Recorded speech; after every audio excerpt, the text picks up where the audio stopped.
This is software to simulate how a contagious infection proceeds over time. The dots are people. Green dots are people that haven't been infected. Red dots are people who are infected and contagious.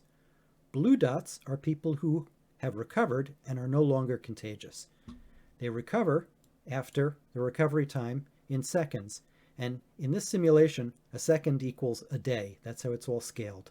We have controls here to set the number of objects, the recovery time, the infection radius, which says how close two objects have to get before an infected object can infect an uninfected object. It's a measure of how contagious the organism is.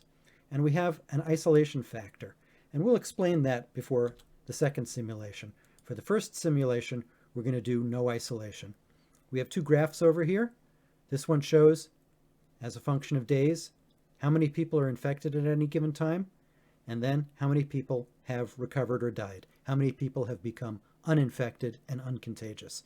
So let's let it start going. Like all infections, it starts with one vector, and then two, and then 3, 4, or 5, etc. So you start out slow, and then the infection proceeds pretty much linearly before it starts turning up into exponential growth. And there we see it really rapidly accelerating as the pandemic takes over the population.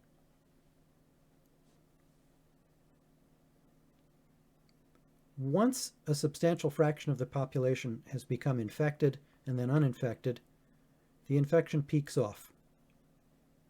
And you can see here that approximately 40% of the population have become infected at the peak. That's a real drag on the hospital system, isn't it?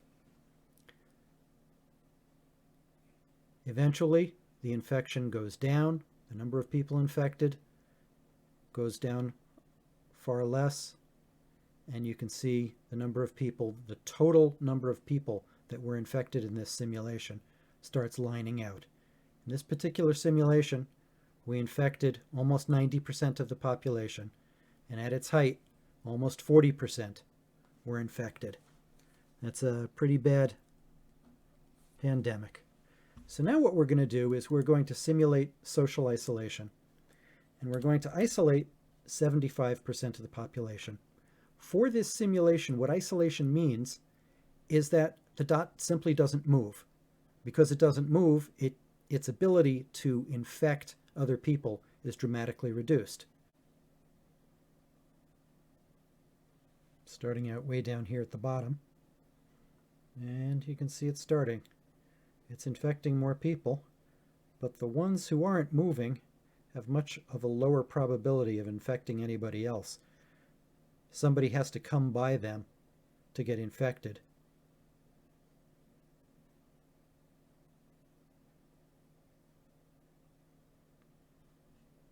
Now you always see on TV the two curves being demonstrated.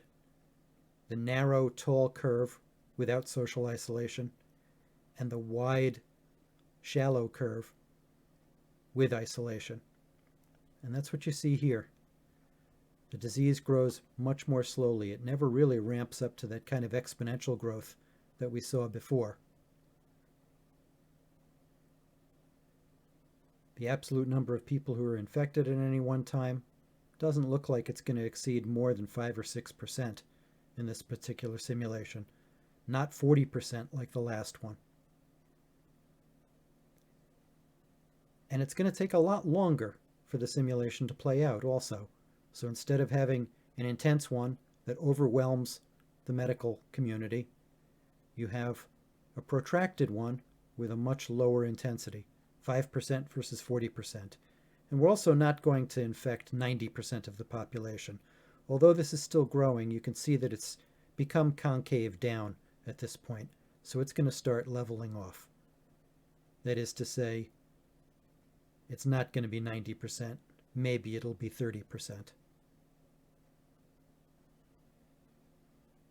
The infection keeps going slowly.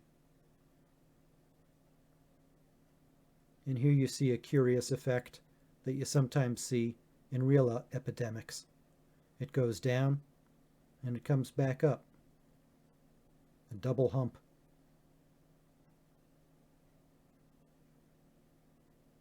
Just a particular idiosyncrasy of a highly nonlinear simulation algorithm.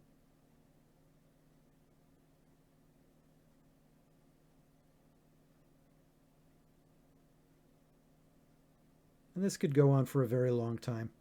We're already out at 4 months, 5 months, 6 months.